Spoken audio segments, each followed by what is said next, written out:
Okay.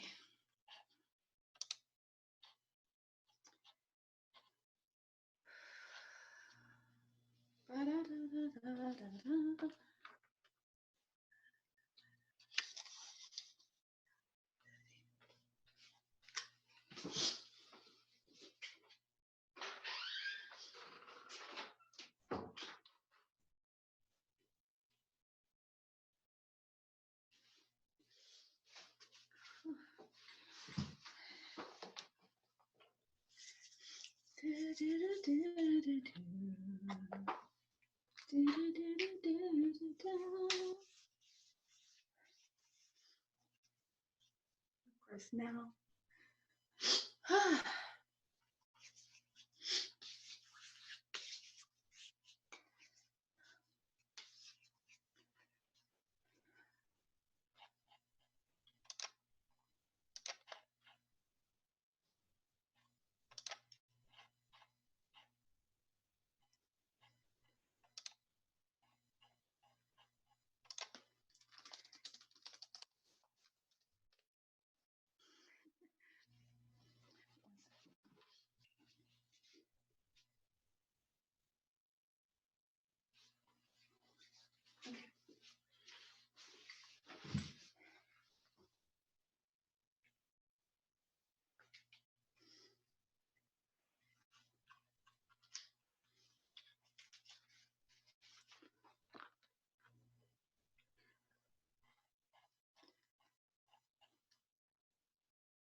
So for all of you all who can hear me, we're going to get started in about 5 minutes.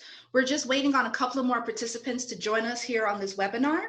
So before we get started, I'd like to give you guys a heads up on some things that you can do in the meanwhile while we're getting ready to start our first Tinkercad webinar session for #TinkerTogether. You'll need paper and pen or some kind of writing utensils such as colored pencils or markers.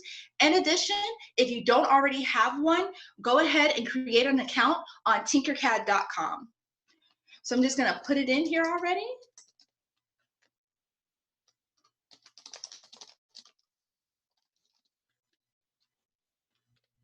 If you have a question for me, feel free to go ahead and on the lower part of your Zoom webinar screen, you'll see something that says Q&A. Go ahead and shoot me a question if you have one, but we're just going to wait a couple more minutes for some folks to jump on in and to make sure that everyone can hear us okay, everyone started on the same page, because even though we're online, given present circumstances, I'm one of those people that like to make sure everyone's on the same page and equal footing before we get started. There's nothing more frustrating than when you rush into class or you feel you're behind and you're trying to play catch up. And for those of who are just joining us now or have never seen my face before, no worry, I'm not a celebrity face yet, even though you may have been mistaken because I'm on this webinar. But my name is Nisha McCrae. I'm the founder and executive director of Mbadika. And this here is the Tinkercad Tinker Together session with Mbadika. And we're so glad to have you guys on a Monday morning, no less. So go ahead and get your paper, pen, writing utensil, and make sure you have your Tinkercad account or you've already created an account, because that's what we're going to be focusing on during our morning session today. If you have your young one with you who's 13 or under, this is a great time to make sure they're involved in this activity, because what we're going to be doing today is a warm-up and then moving towards our actual project we're going to start today and then complete tomorrow. When I say we're going to have some pretty involved projects to make sure you feel more confident going around the Tinkercad software, as well as your STEAM skills, that's exactly what we mean. So go ahead and get your material started.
We're going to give ourselves about 2 more minutes before we get started. So make sure, once again, I'm going to put it in the actual chat section.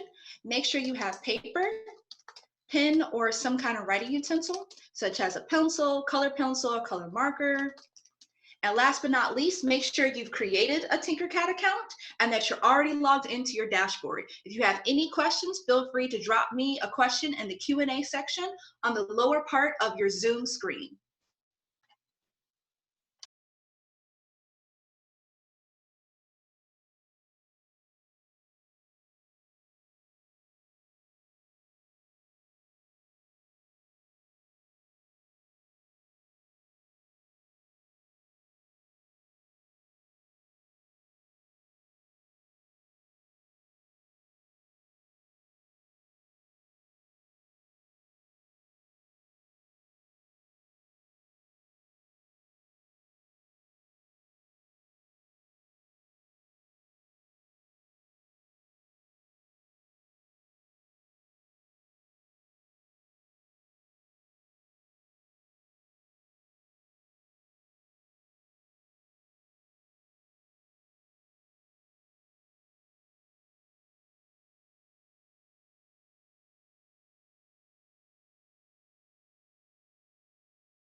So we already have some questions coming in. So if you're already on Tinkercad and you're trying to group everything, it depends on what device you're on. So if you're on your iPad, this is going to be kind of challenging, as the Tinkercad app on your iPad is still relatively new, but I'm going to go ahead and show you quickly how it's supposed to work, and you let me know if this is what you're seeing. So here, I'm just going to add 2 shapes. So you see here you have one shape. For those who don't know what the group button is, don't worry, we're gonna go step by step, so feel free to just chill for this moment and just sit back and pay attention. So here you see I dragged a basic shape from my right-hand side and brought it over to my work plane. Now you see here the actual button that's supposed to be group, I just highlighted, and it's not actually showing. All it says is group, or using your key commands, control group on your keyboard.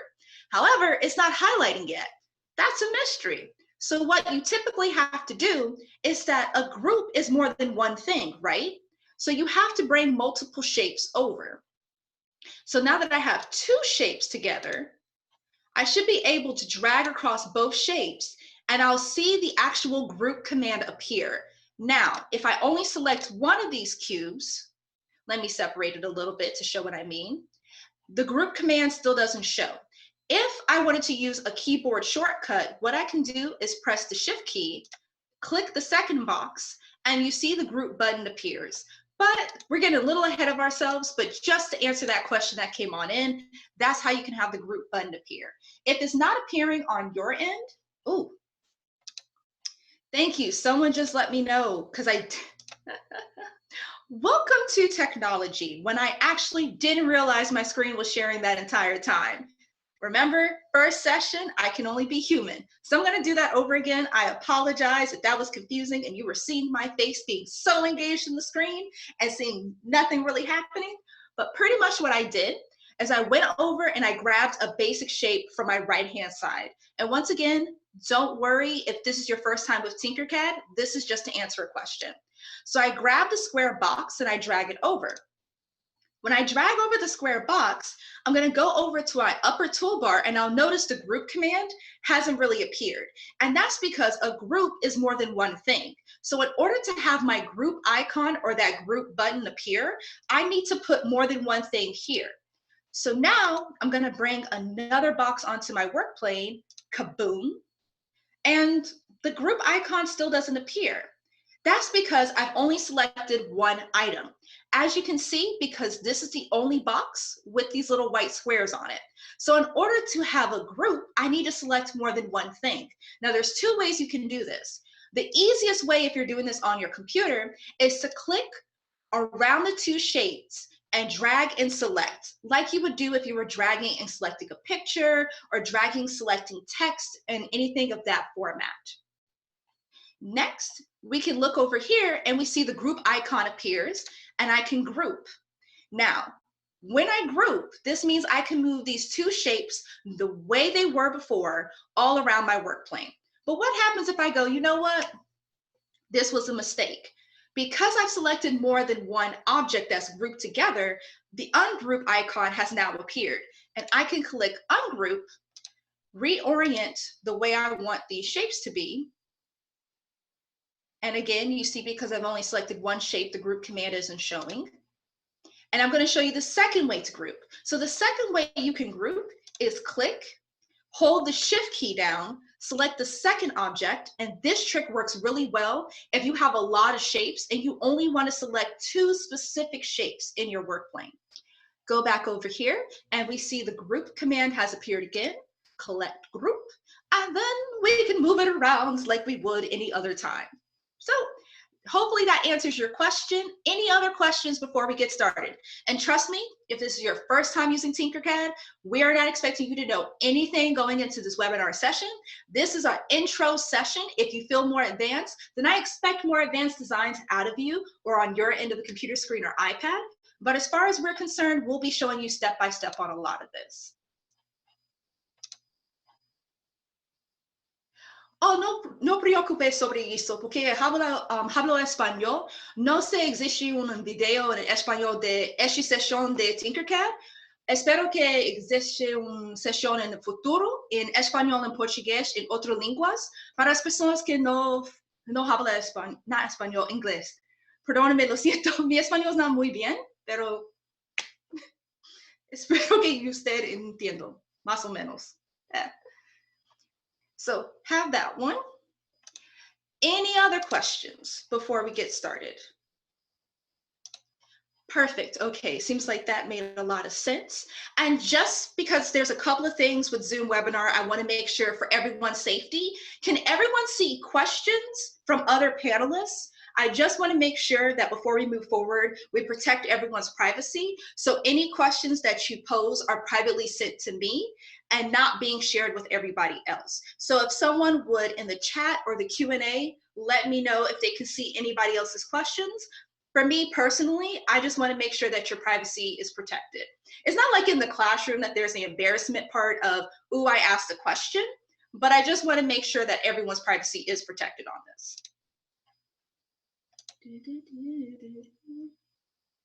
Okay.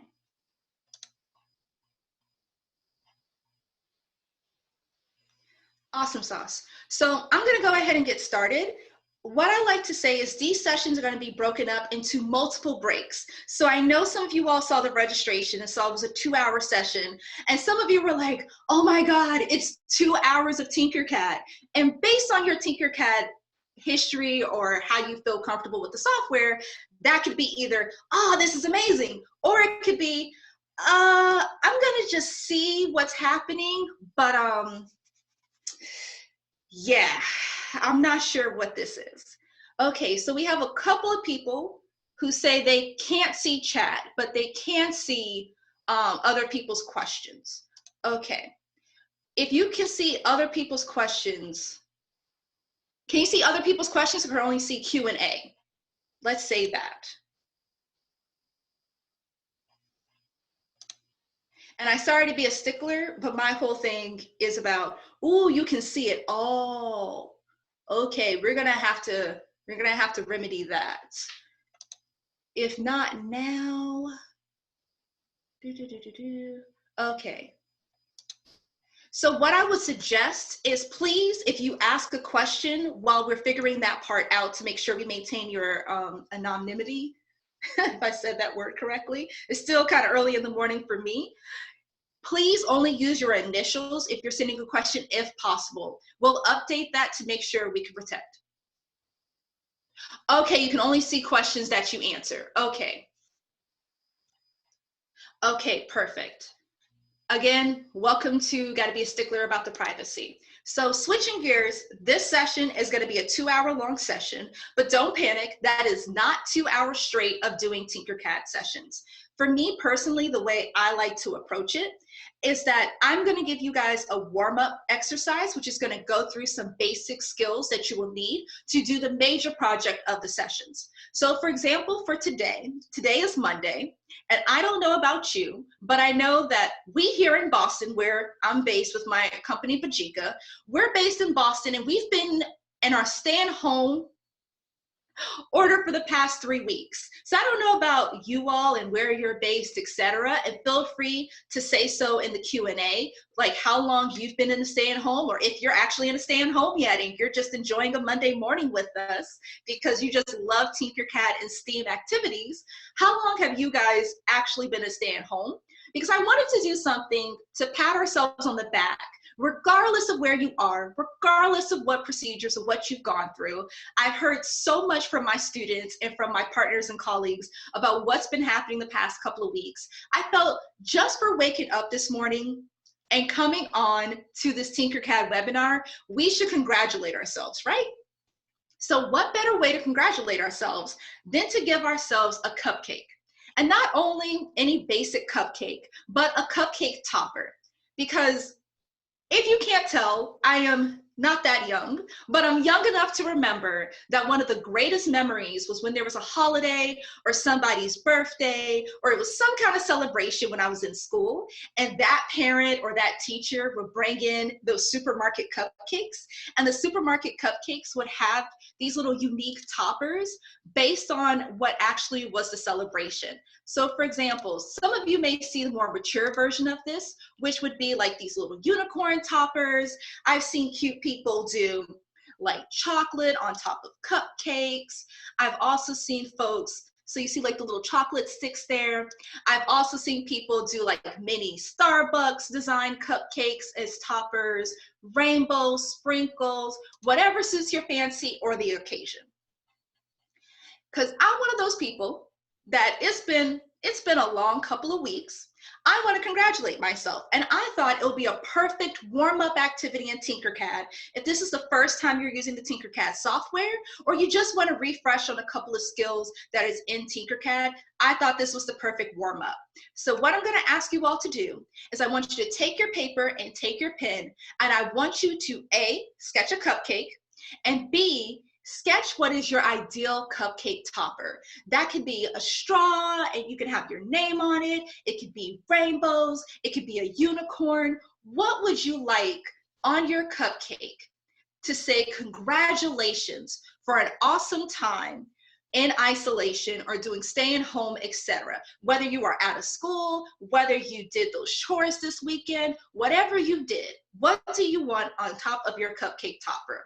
Not only am I asking you to do this, I'm going to also challenge myself to do this live with you. Because what's the point of me exercising and flexing my teacher muscle if I'm not also joining it in the trenches with you? So I'm going to give you guys 5 minutes to do so because time is moolah. So you have 5 minutes. So at 11:25, we're going to come back here and we're going to use the sketch of our cupcake topper and try to bring it to life in Tinkercad. Sound like a plan? Let's get started.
Also, if you're ever wondering why I'm putting myself on mute, is that all of these actual Zoom's webinar recordings are going to be uploaded onto the Mbadika YouTube channel.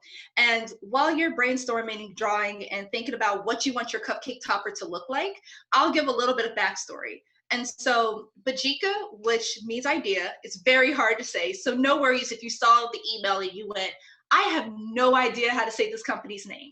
But Mbadika means idea. And the reason why I created Mbadika was because 10 years ago this year, I was an undergraduate at MIT.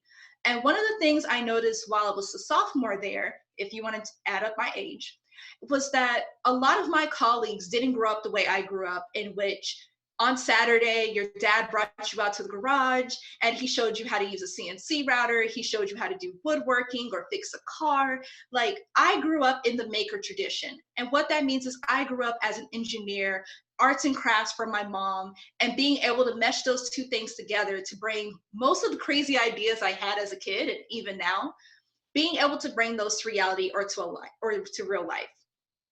And while I was a sophomore, I was at MIT and was going, how are my colleagues not able to use a power drill?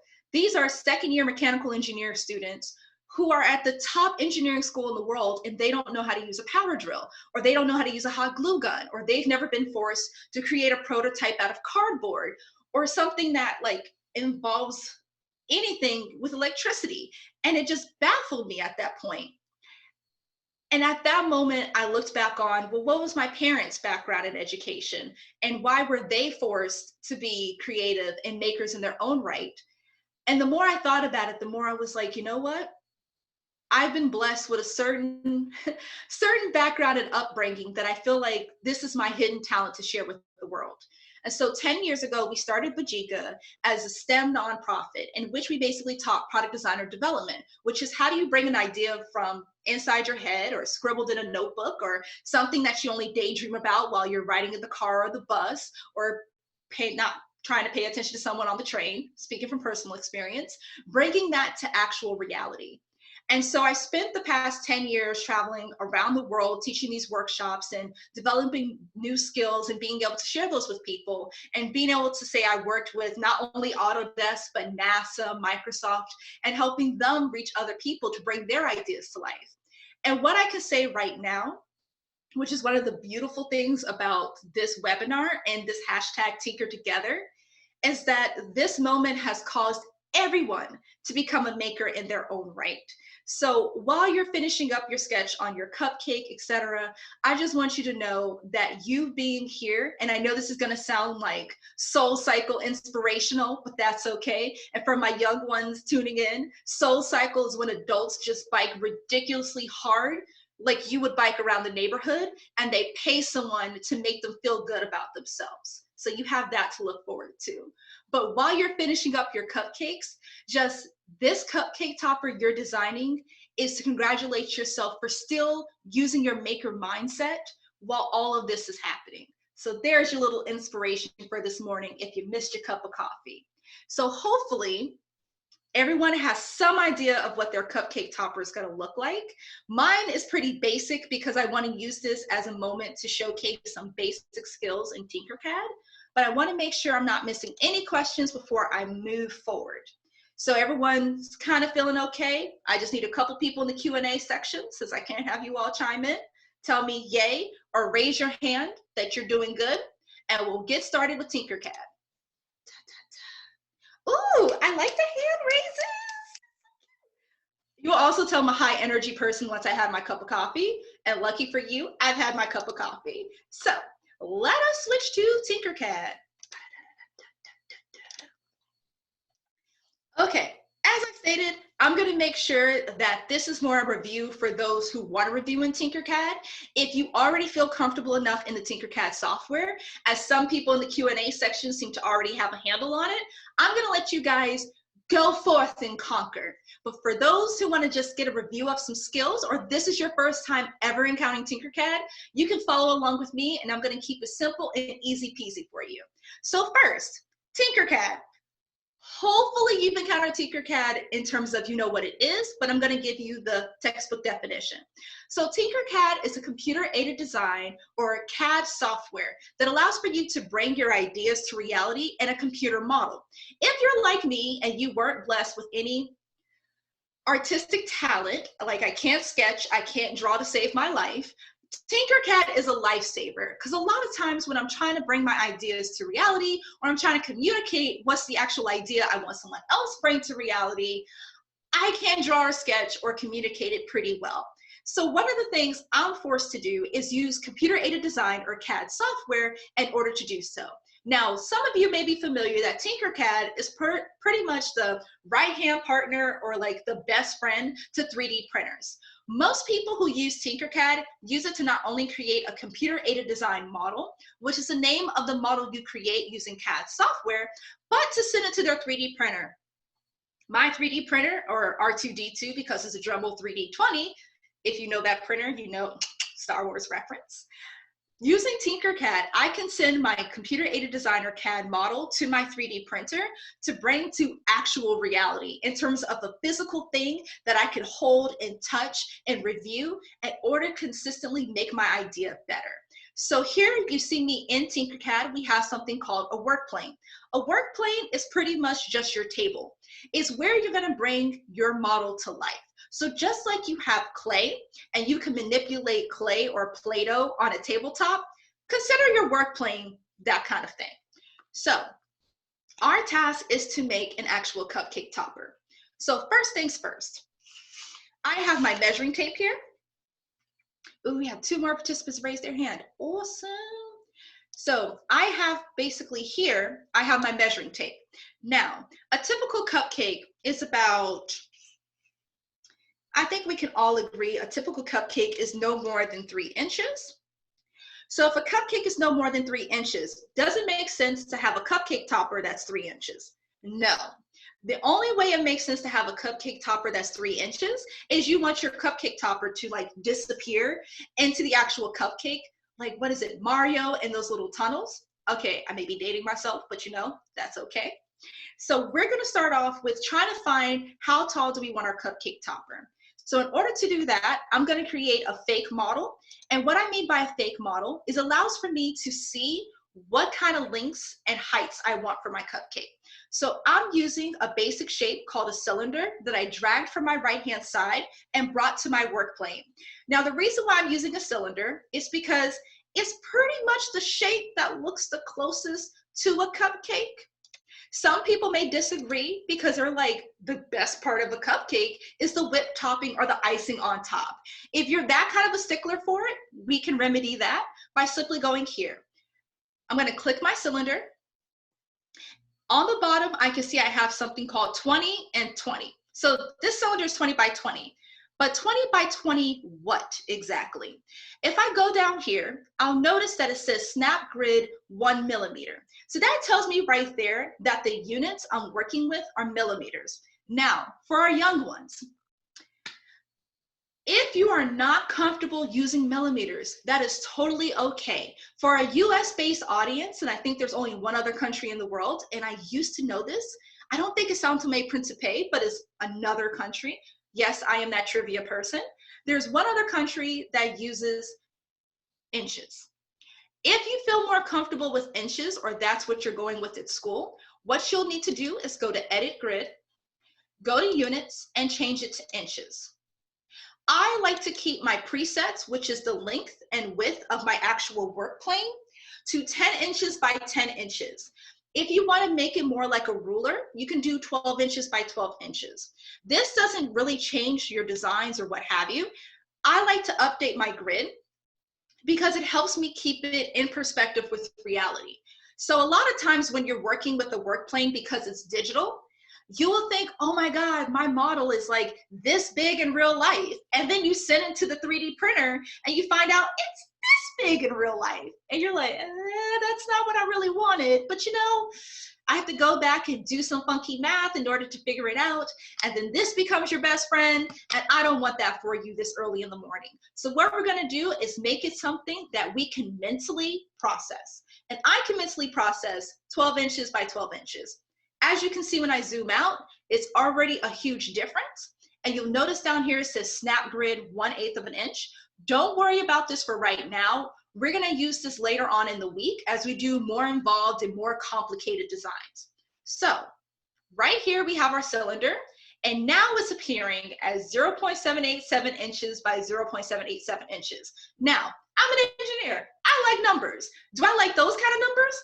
No, especially when it's not even 12 o'clock yet.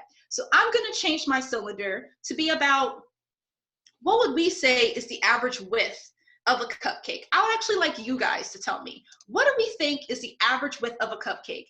And for me, this is the moment when I'm gonna be able to tell who's a baker or who's running into the kitchen and getting those little cupcake liners in order to figure out the width of an actual cupcake. So I would like to see you guys actually tell me in the Q&A part. Help me help you. This is supposed to be an interactive session.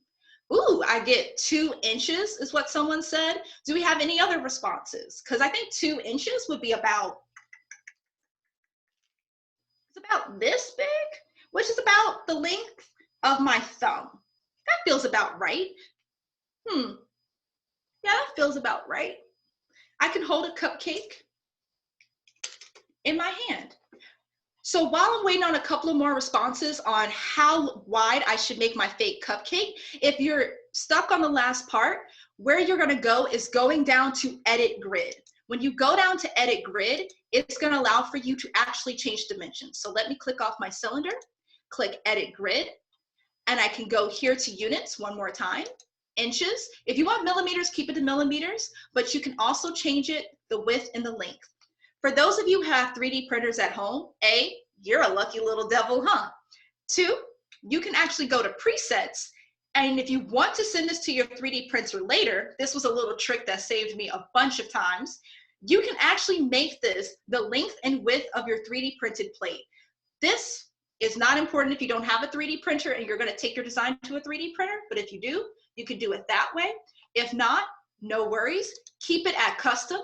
I kept mine 12 inches by 12 inches because it helps me visualize the actual length and width. The reason why it helps me visualize is, let me see if I can lift up. This is me taking apart my actual desk, is that I actually have a self-healing mat, which is 12 inches by 24 inches. So this mini one actually is only 8 inches by 8 inches, but I have a bigger one underneath my laptop that is 12 inches by 12 inches. So for me, the 12 inches by 12 inches helps me because it's something I can visualize. You don't have to make it 12 inches by 12 inches. Keep it to something you understand. I like to keep it to rulers because I've been around rulers all of my life and I understand approximately mentally what a ruler looks like. So let's see here. I got 2 inches, 1.5 to 2 inches, 2.5 inches, 3 inches, 2 inches. Honestly, you can have cupcakes various sizes. They're like the mini cupcakes that personally anger me because I can swallow that whole cupcake and I don't feel really good. And not like in the stomach ache vibe, but that I ate a whole cupcake, even though I know mentally it's only half the size of a regular cupcake. But that's just me because I'm weird. So you can have one that's 1.5 inches, 2 inches, 2.5, and 3 inches. I think given the popularity of 2 inches, I'm gonna go with 2 inches. Feel free to make yours between 1.5 to 3 inches. So here, I'm gonna go down to my cylinder, and you see these little white squares here? I'm gonna go and I'm gonna click one of those white squares. This allows for the cylinder's actual dimensions to be locked for a second. So here I'm gonna click and I'm gonna go down to my width. My width, I'm gonna keep at 2 inches. And because I wanna be extra, I'm gonna make it 2.0 inches because precision. And then my actual length here, I'm gonna click and make 2.0 inches as well. If you're like a little keyboard wizard and you wanna flex on everybody, you can click your white square, click this here, and do 2.0 inches, click the tab key, and it will tab you over to your width and you can click it. This is especially helpful if you're doing multiple designs or multiple shapes and you're trying to quickly change the dimensions. But that's your tip for taking this to a whole nother level. Now, length and width are fine, right? But we need to focus on the depth of our cupcake topper.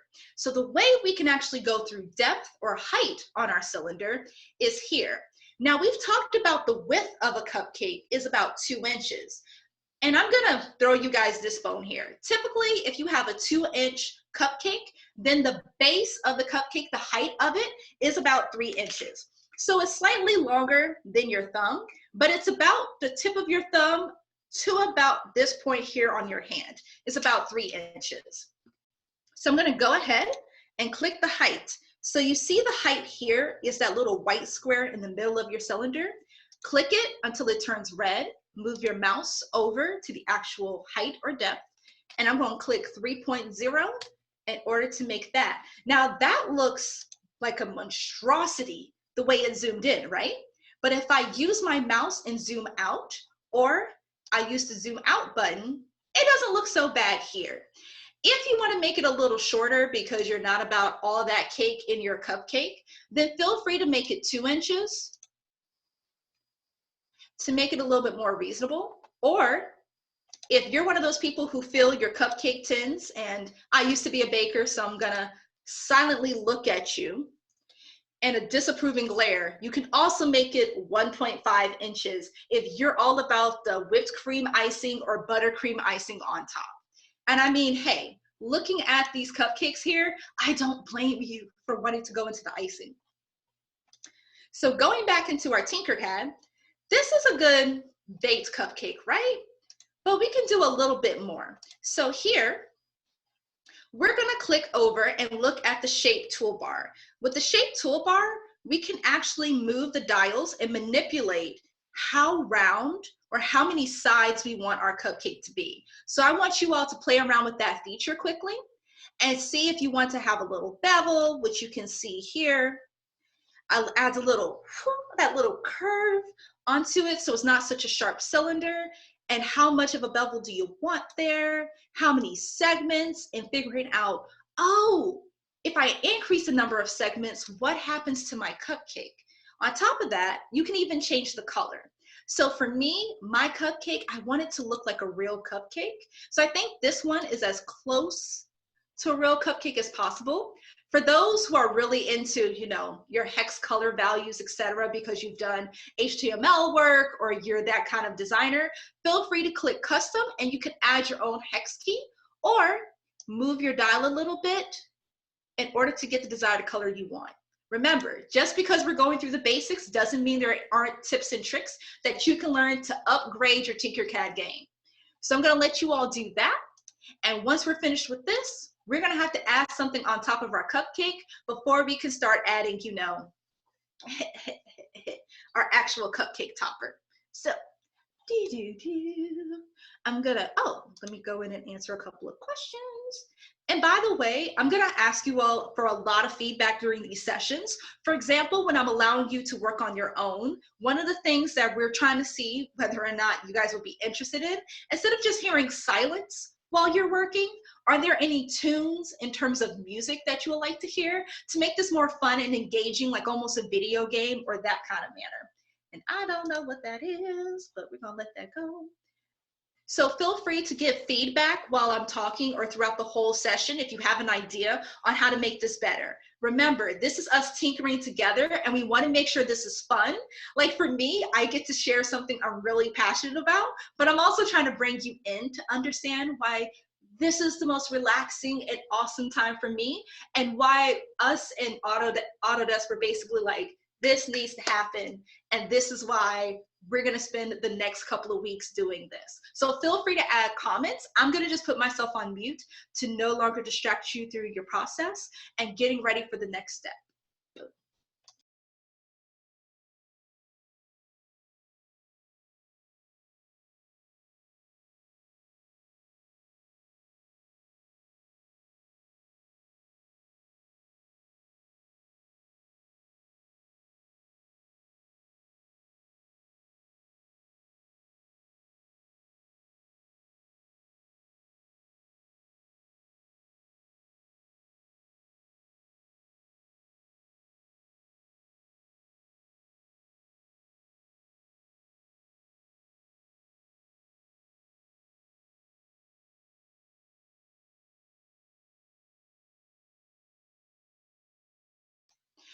So one of the ways, if you're struggling with just getting a foothold about what your design looks like, one of the cool things you can use Tinkercad for is you've probably seen this very space age looking floating box, right? So the space age looking box has top and front. If you click certain parts of that box, it'll allow for you to change your angle. This gets a little bit more complicated if you want to change your angle using your mouse, because it depends on your mouse setup. The mouse that I'm using is this bad boy right here, which the ball actually allows for me to rotate my shape. But if you're using a more traditional mouse, it's not going to be the same thing. But what I can show you is if you go over to your actual box, you'll see there's a triangle at the very top. This allows for you to rotate in whatever direction the actual arrows are on. So because I'm using the top arrow, I am rotating in this fashion. Side arrow is allowing me to rotate in this fashion. Bottom arrow allows for me to do this. Now, cube, and manually with your pad or here or on your iPad, and rotate it by grabbing the cube and moving it in this fashion. Now, what happens if you completely mess this up, right? It's like, and you're like, I don't know if this is a marshmallow or if this is a bar stool. I don't know what this is. You can go over to the home key, and that will reset it to the traditional perspective. So think of it as this is your camera. So unlike when you play video games and sometimes you can't see, like the past week or two, if I'm to be admitting total transparency, I've been playing Animal Crossing. And one of the things that I did not realize at Animal Crossing was how to change my perspective so I can actually see when the tarantula or a bunch of wasps are about to attack me on the island. If you don't know what I'm talking about, bless you, you have not had that fear strike you in a children's game. But for those who know, you know, it's hard to change my camera angle to see when a tarantula is coming up on me. In Tinkercad, I don't have that problem. I can use this in order to see whether or not my shapes are okay, what my design looks on the bottom, what it looks in the front, and what it looks on the top. In addition, let's say, and I'm just gonna do this to be crazy, so forgive me, I'm just gonna add a lot of stuff on here. So I'm just adding stuff, and I'm just adding stuff, and I'm just adding stuff. Let's say I don't really want to look at this sphere or this cylinder, right? I want to zoom in on that roof or pyramid right there. I can click it, go over to my left-hand side and click the thing that looks like the zoom feature on a camera. Click that, and it zooms in on the shape that I've selected. This is an excellent camera trick in order to make sure you're zooming on the right part. Because sometimes, as you know, when you're zooming on documents or on images or on a website, it's very hard to make sure that you're zooming in on the part that you want to zoom without a lot of with your mouse. So I love that feature on this side. Of course, this is your plus, which is your zoom in, your minus, so you can zoom out. And then here gives you kind of the, what we call oh my God, I need more coffee. Orthographic, I was gonna say orthogonal, and I don't know why orthogonal came up, but this is your orthographic flat view is what we switched to here. So you don't have all those curves that are throwing you off. I prefer to keep it perspective mode, so you always want it to look like this, unless you're that person who has to literally look at it on a 2D plane. The 2D plane will help us later in the week when we start looking at 2D shapes, but today, 3D shapes. So everyone should pretty much have their cupcake cake the way they want it. This was just kind of a dive into a lot of basics that I was doing while I was talking. Let's see. How do you round the edges? Perfect. I will answer that for you. So here, let's go back to the shape toolbar. Some of your shape toolbars may not be expanded, so you have to click the drop down arrow or this little bad boy right here. And you'll notice there's a toolbar that says sides, bevel, and segments. So what we're gonna do is slide it to the left, then slide it to the right. And you'll notice if we zoom in a little bit here, that as we slide our toolbar, we have multiple shapes appear, right? So as we slide it to the left, take it back now, y'all, sorry. You have 12 sides. So it's very distinct, the sides.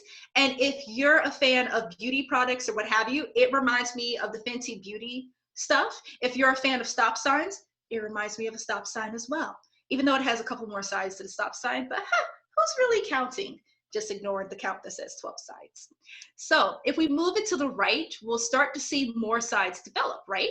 And if you're a real stickler and you have time, feel free to count the number of sides. You can also go here and click and actually write in how many sides you want to actually appear. Now, in terms of beveling, which is the smoothing of your cupcake top and bottom, or the bevel, you can slide this to the right or left. So you see here when I have it at 0 and I zoom out, this is our regular cylinder shape. So this is the regular, you cutting a piece from like a Tootsie Roll. If I move it to the right, we start to see she having some curves. She's smoothing out. She's looking like pretty much like the base of a naked cupcake.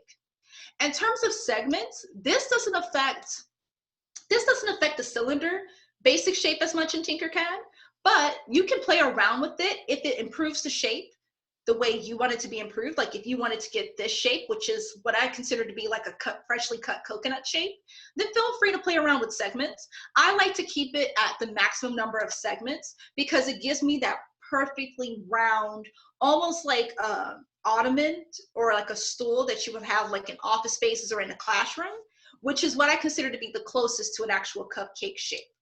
So that's the basic shape we have here. Any questions before we move on to the creme de la creme, or the actual icing on top of the cupcake? Okay. I think that's perfect. Okay, so next up, we need to add our actual icing on top of our cupcake, right? So our icing seems to be, what basic shape do you think we should use to imitate our icing? I mean, she's kind of a whirly whirl, and there's some very complicated shapes. We can just do the pump and dump, which is just a dome icing shape that you see here. We can do the swirls that we see here. There's like a lot of options we can do with the icing. So what icing shape would you all like us to explore? Would you like to see the swirl, or would you like to see, because you want to keep it easy, the half dome of the actual cupcake top? And feel free to let me know in the Q&A section. Remember, I'm an educator by nature, even though I'm not a teacher. I love sharing what I think. I love sharing how to bring your ideas to life. And I love making sure that you're engaged in this actual session. And it's not just me yelling at you. Oh, we got the swirl. Someone's down for the swirl. Okay, I see you. I see you. Be down for the swirl. Oh, another swirl. Oh, okay. I see people like, we don't want it to be easy. We want to actually challenge ourselves. Okay, so we got a couple more people. It seems like it's pretty clear that it's going to be the swirl. So what I'm going to actually ask you all to do is on the Tinkercad side, all of this is Tinkercad.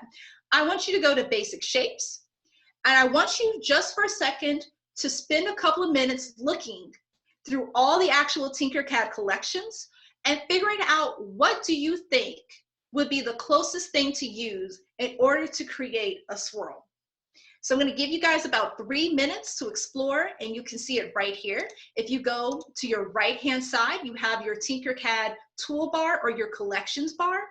And this is where all the shapes that have been pre-made by the Tinkercad team in collaboration with the OMSI Hangout Space, for example, the new Making at Home collection that I highly encourage you all to check out. There's also some stuff from the Smithsonian, some parts collections. Like, what would you see? What do you see in those collections that you think you can use to actually make the swirl on your cupcake?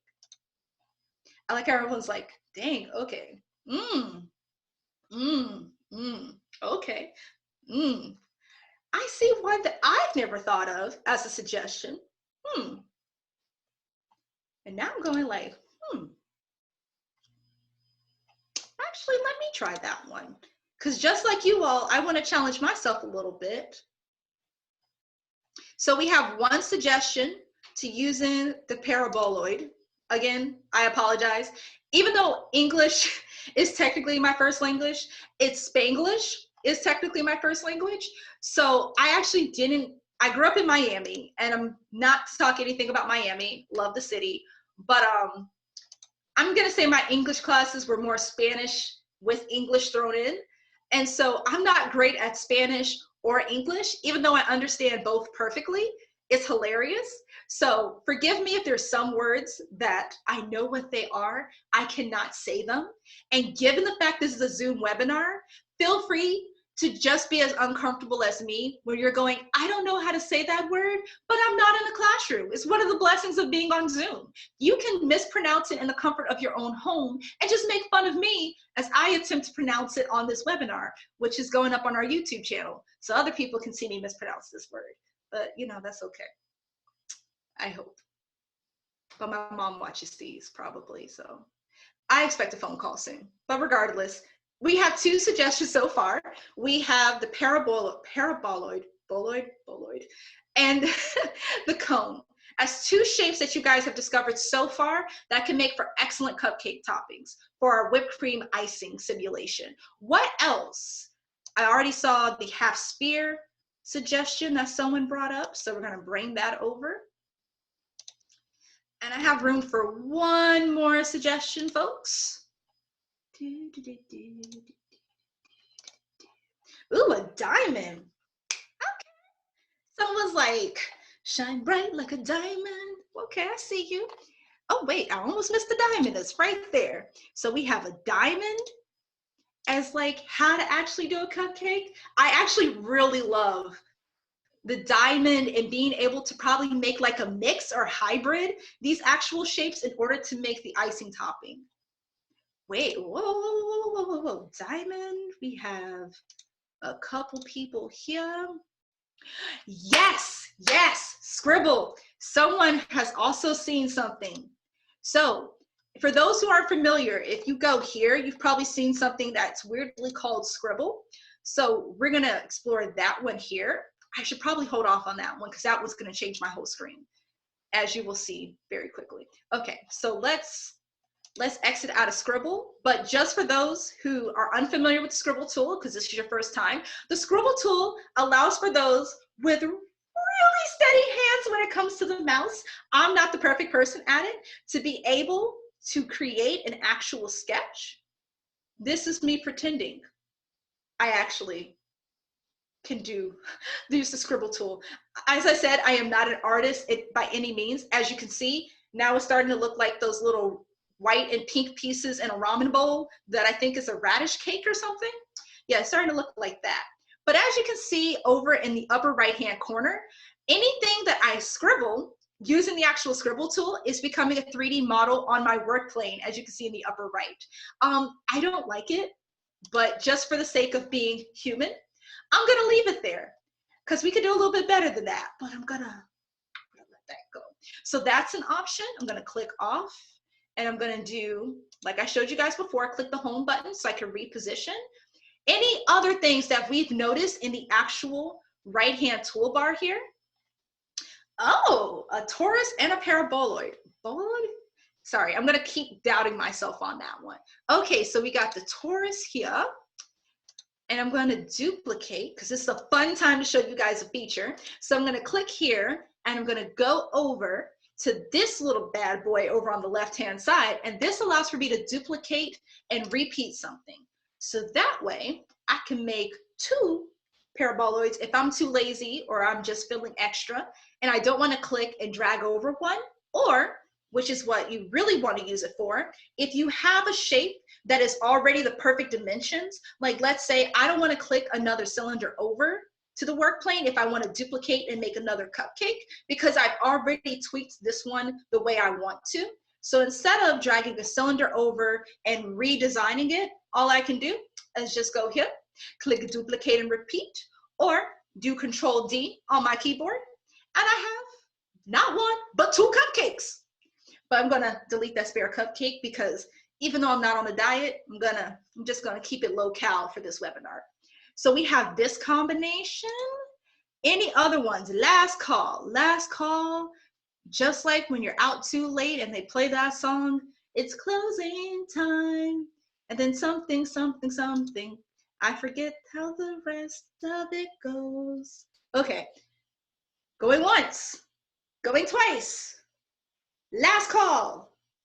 Okay, so these are the various shapes that you all have suggested that we play around with in order to make the icing topping.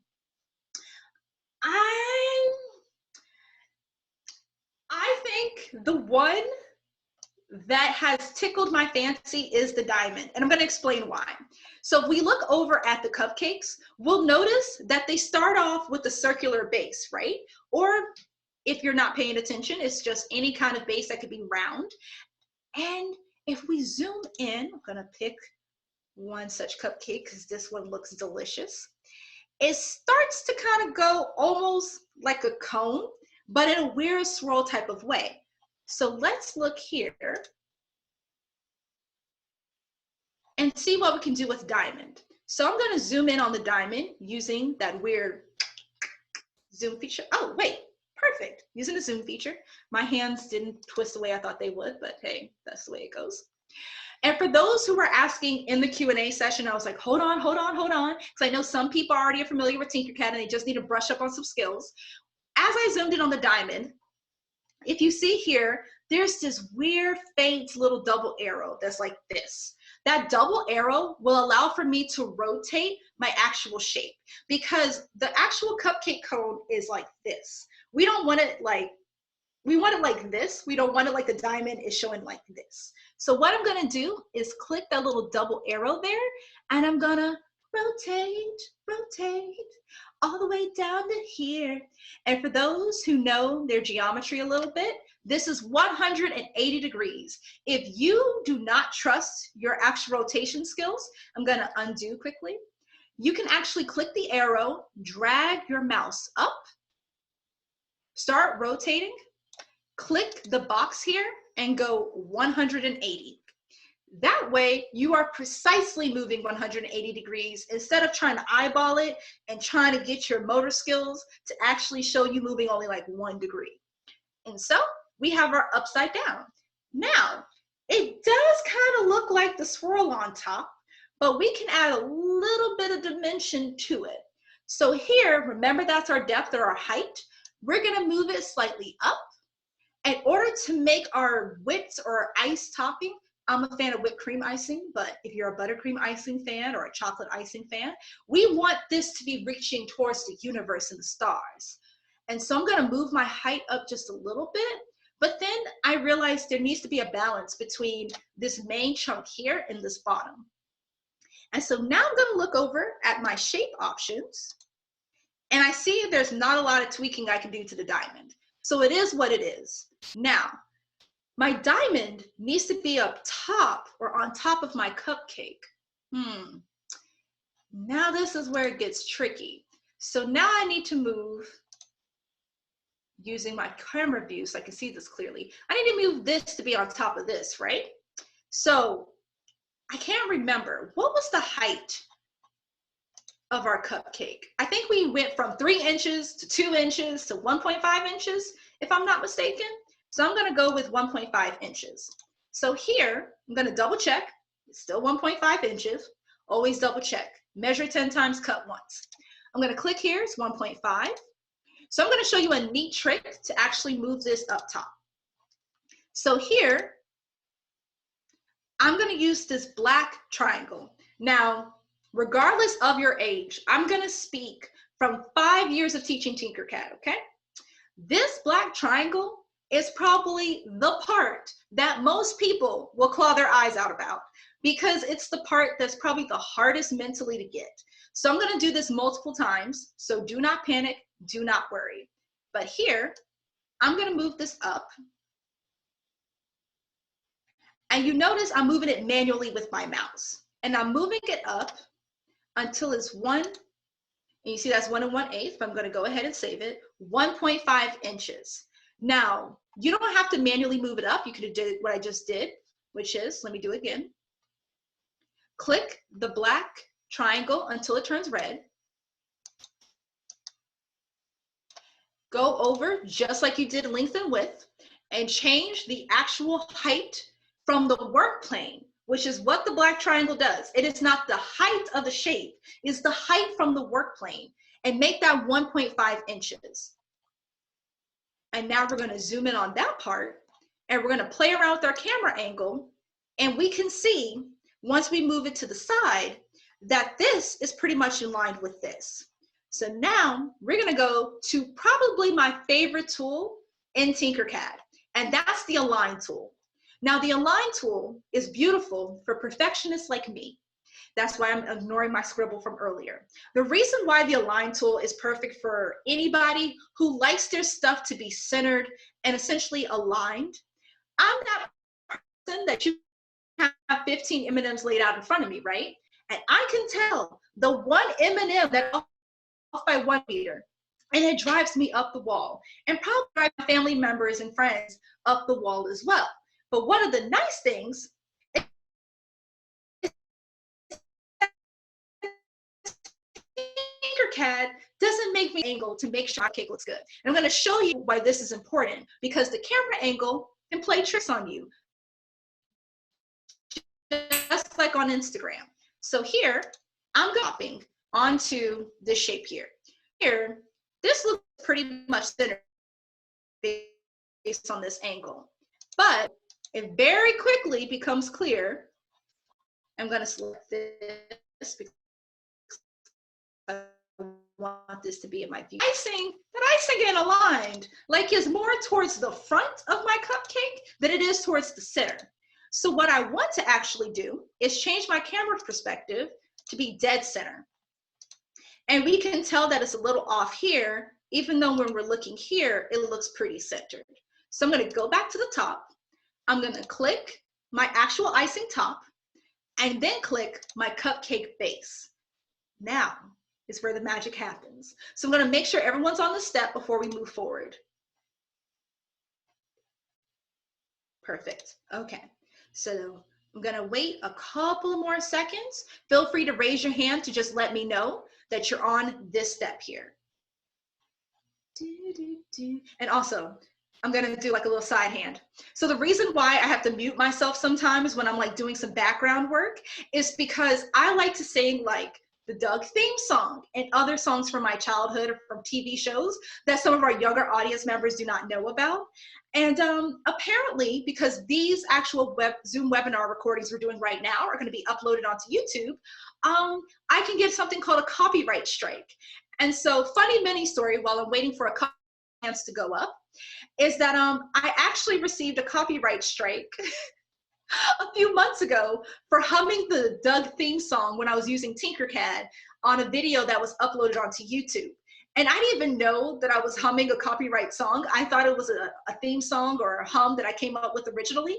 I didn't even know that for like 10 years, anytime I'm doing something involving computer-aided design or CAD modeling, I've been humming this theme song from one of my favorite childhood shows. And that caused me a lot of issues on YouTube. So I'm trying to be better about it. So I just mute myself as I'm trying to build in that behavior. Some of us are trying to build in behaviors to make sure that we go for walks every day. On my very extensive list is trying to make sure I don't hum songs that can get me a copyright strike. And so for the younger audience members, don't worry about what a copyright strike is. It's when people protect their songs and music and movies and images, etc. And I need some hands. If you need me to repeat a step, feel free. That's what I'm here for. But I want to make sure we all get to enjoy the beauty of the align tool together. So just let me know. And I'm also going to be this person who's like, I am not endorsed. Oh, wait, I am not endorsed by Hello Kitty, but on these webinars, I'm a huge Hello Kitty fan, along with the Marvel comic fan. So you will see those infiltrate this webinar. If you are offended by any of this, I do apologize, but not really. I've been a fan for 20 plus years, and I got to represent the brand wherever I go. So we're going to wait for, I only see like 6 hands. I need to see some more hands. If you need me to repeat a step, please let me know. And we have a quick question. So, do you have to do what I do? No, we're tinkering together. All you need to do is do what you feel like you want to tinker with us here on this webinar. If you don't like cupcakes and you want to make a cookie, make a cookie. If you don't want to use the diamond shape and you want to actually test out one of the other shapes while we're playing around with the diamond shape, do that. The reason why I am showing one step by step is that everyone is at different skill levels when it comes to Tinkercad. The purpose of this webinar is to make sure everybody is tinkering together. So whether you are making custom cupcake holders along with your topper, do you share that with me? If this is your first time, I don't want you to feel like this is overwhelming, and I want to make sure that you are tinkering with us on this webinar. So if you're just starting and this is too much, stick to the cylinder shape, stick to one shape like a half dome, stick it on there. The purpose is for you to pick up some tips, some tricks, and during this time, tinker with us as we explore maker education and STEAM activities together with learners of all ages. So no, I know I come off as like that teacher who's a stickler for the rules, but no, my classroom is, if you're tinkering, you're good. Any other questions? I want two more hand raises before I move on, because this part is a lot. And so I want to give you some time to make sure you're with us.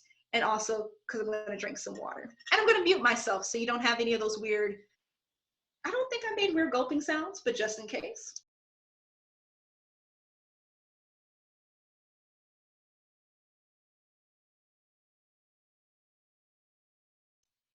Okay, I just saw a couple more hands raised.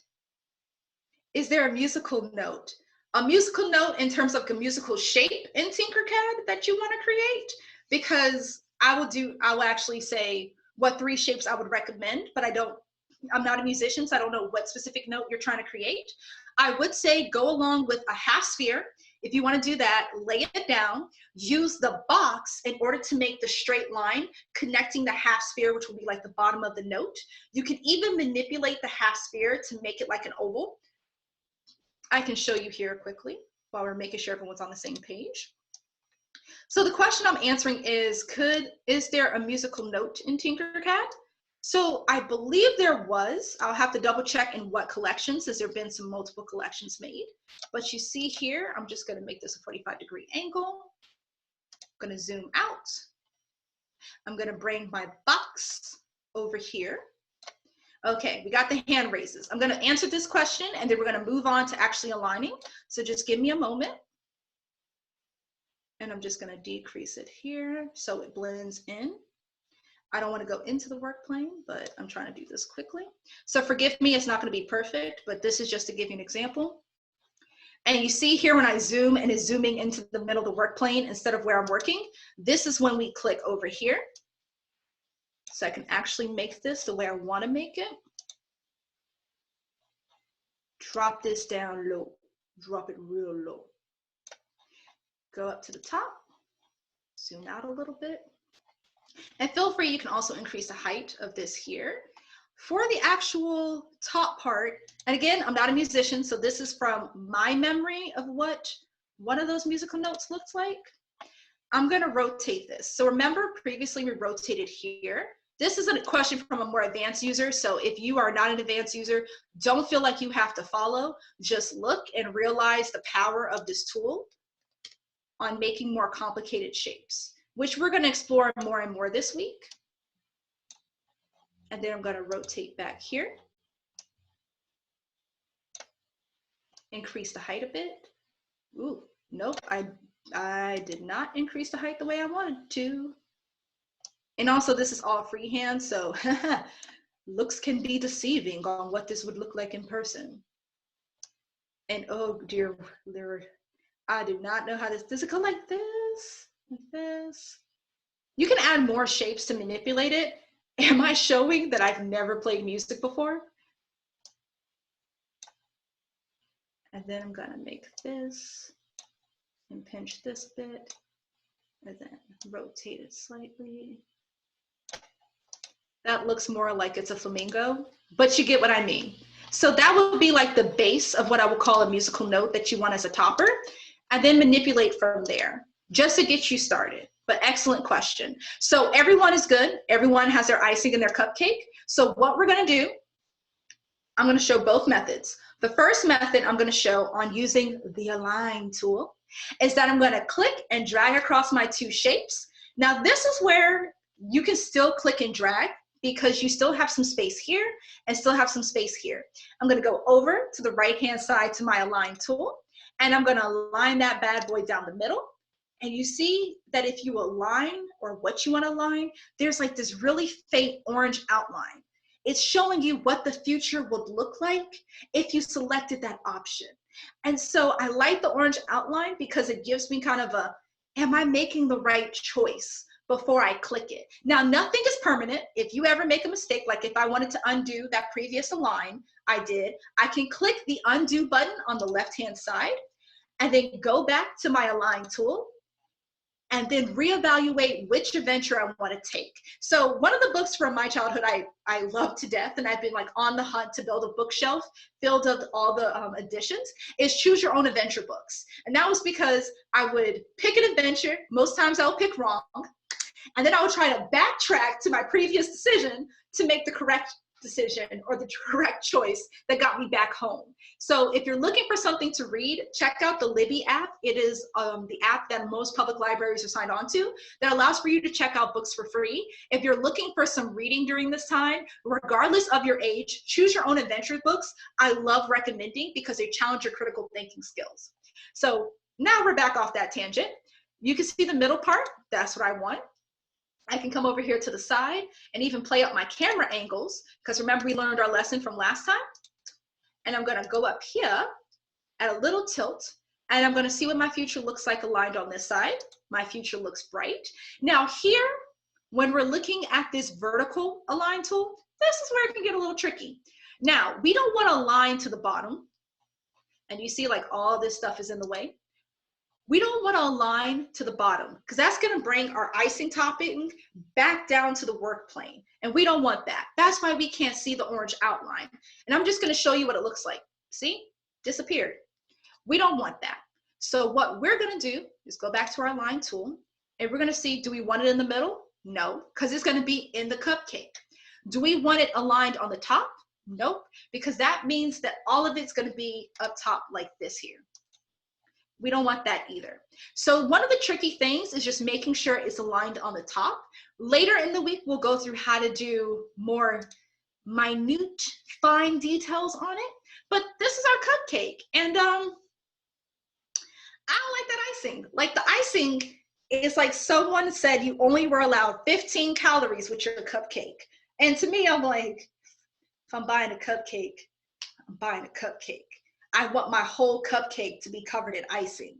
So we need to remember what is the width and what is the length of our actual cupcake. The width and the length of our cupcake was 2 inches, if I'm not mistaken, but I can double check by clicking here, and it's 2 by 2 inches. So I want my icing to cover the top, which means the length and the width needs to be 2 inches. So I'm going to click here and put in 2.0, tab, 2, I clicked the wrong button, 2.0. So now my icing looks a little different, but never fear, the align tool is here. See, I've been practicing that all weekend. So we're gonna go back and select, using our keyboard, we can click our icing top, press the shift key and click the cupcake, and then go to our align tool, and we can align down the center and down the middle right here. And now using our camera angle, we can see that we pretty much nailed the actual icing sitting right on top of the cupcake. If you're a stickler and you want to make sure that your icing looks more realistic, you can change the height a little bit to be more realistic like that. And then we can zoom out a bit, use the black triangle to move it in and out of the work plane, and having the actual top of the icing mesh with the outer rim of the cupcake. I personally want to lift it up just slightly, like that, just so it looks more realistic. Now, I'm gonna go and change the actual diamond shape into one of my favorite, which is multicolored. Now, oops, I just pressed the wrong button. That was me, that was all on me, that was all on me. I just realized I just confused 2 softwares. So I'm gonna actually change, I want my icing not to be blue. I don't like blue icing. What icing color should I do? Well, Tinkercad is multiple colors. Let's do red. Ooh, that's too red. Okay, so this is the part where I need to be taken offline because I'm gonna be stuck here trying to figure out what color icing I want. But we're gonna leave it to this. I'm gonna leave it to this. So here I have my icing top and I have my cupcake. I'm gonna move all of this out of the way because I'm gonna stick to this being my basic. So let me know, how are you guys feeling about what we just showed so far? So what we just went through is that we've done, can you erase stuff? Okay, about to answer these questions. So we've done the align tool, we've shown rotate, we've shown how you can drag other shapes. I've shown some basic shape manipulation you use on the shape toolbar. And so I'm gonna go over one more time the align tool because we're gonna polish this up.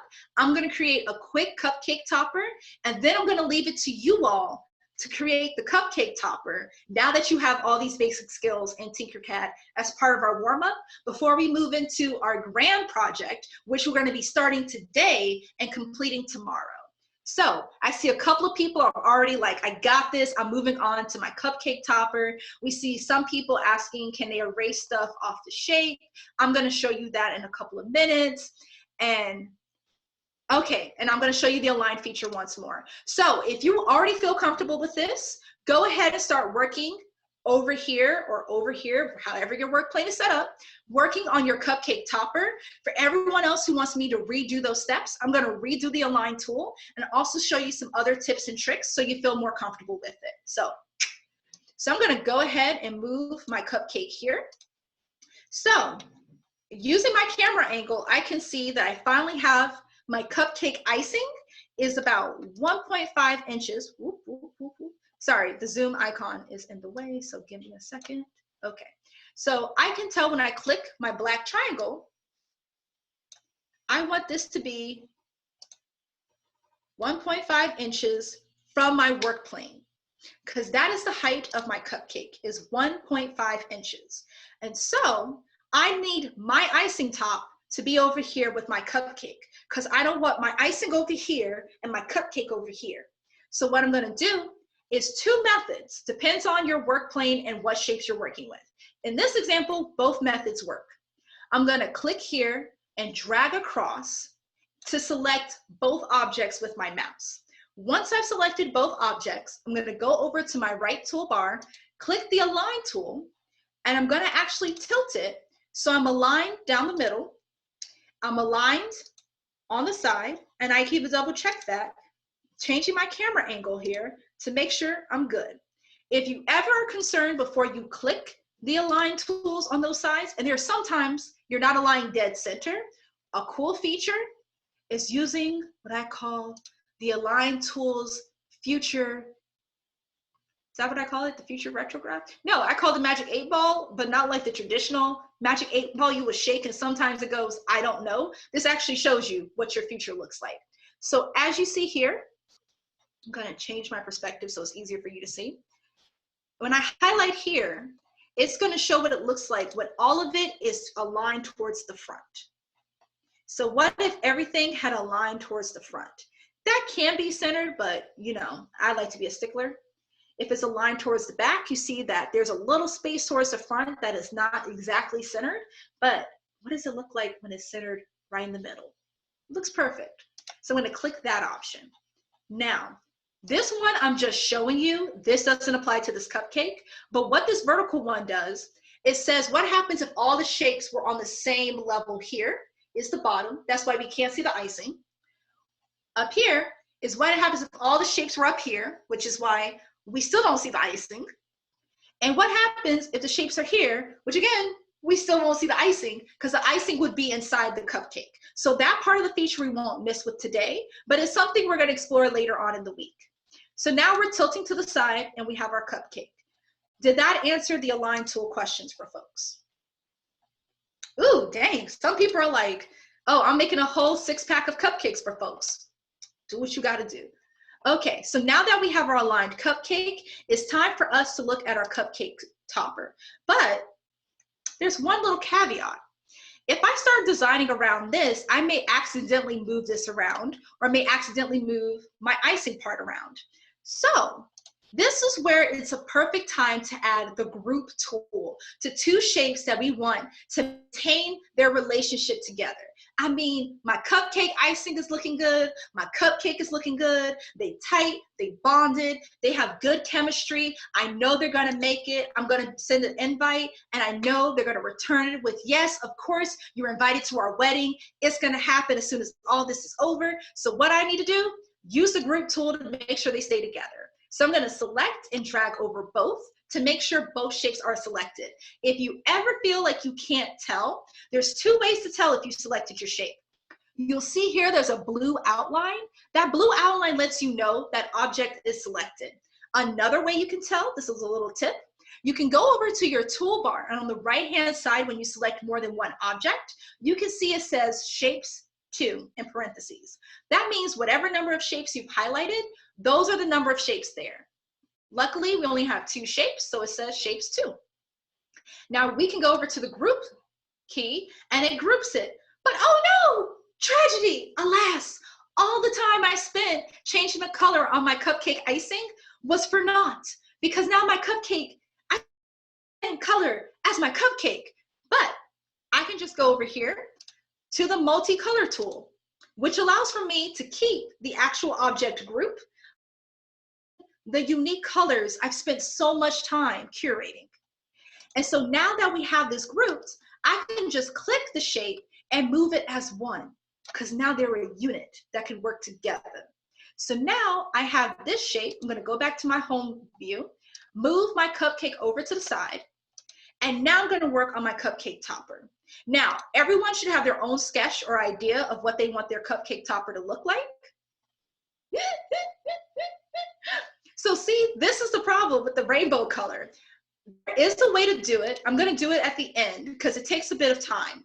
But those rainbows can't really make the actual top color unless there's a new feature in Tinkercad that I forgot about.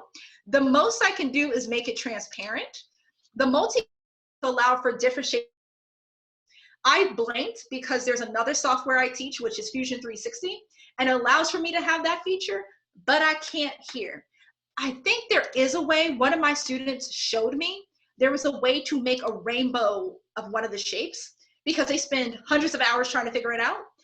I'm gonna give it a test run and see, but for right now, let's keep it that way. And let's work on a cupcake topper. So everyone should have sketched earlier what they wanted their cupcake topper to look like and should already have an idea of what basic shapes look like, what are some features that you can use, how to group and ungroup, how to rotate some things in order to make your cupcake topper. So what I'm gonna ask you all to do right now is I'm gonna give you 10 minutes to make your cupcake topper. If you already made your cupcake topper, I'm gonna ask you to take it up a notch, like bam, like kick it up a notch for me, because I know if you already made your cupcake topper, you are capable of moving it up to a new level.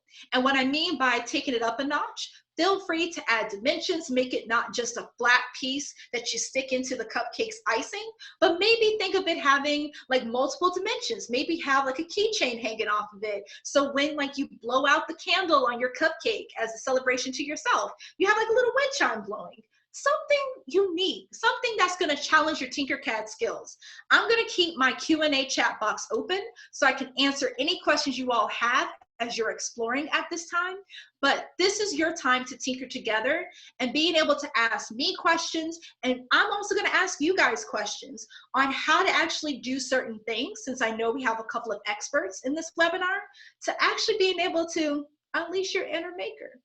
So I'm going to give you guys about 10 minutes on that. So about 12:35 p.m. Eastern time, and that would be 9:35 p.m. Pacific time. And Central, I'm guessing that's 11:35 if you're there. Internationally, don't get me started. Not because I'm biased, but that's a lot of math I have to do right now while trying to maintain a lot of open channels. So give you guys 10 minutes. I'm going to see if I can get some music playing that's like really soft, low-key music to kind of get you inspired while you're doing this, because I don't like dead silence. And I've noticed a lot of you all were like, could we have music in between? So I'm going to try to get that settled for you. But take your time, bring your sketch to life, and let's see what we can do. Also, I just realized I wore the wrong goggles, but that's just a mental note for me.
Just want to make sure you're inspired while you're making, and I'll get started making my basic cupcake topper, just for those who just want a little quick run through.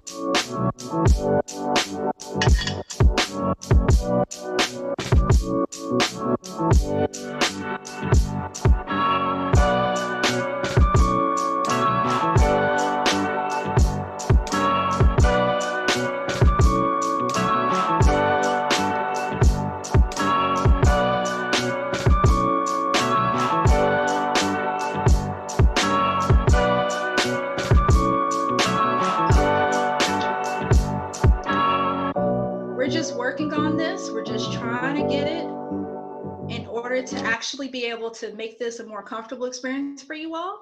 So excuse the prototyping that we're doing right now. This is us trying to make sure we're getting it to the point that you all can enjoy it and hear it. It's not too loud, and that it's not just silence. Also, feel free just to mute me or keep me at a low volume. Totally fine.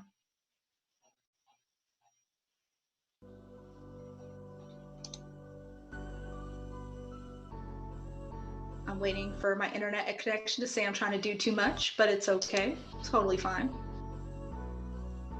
That's what we pay for it for.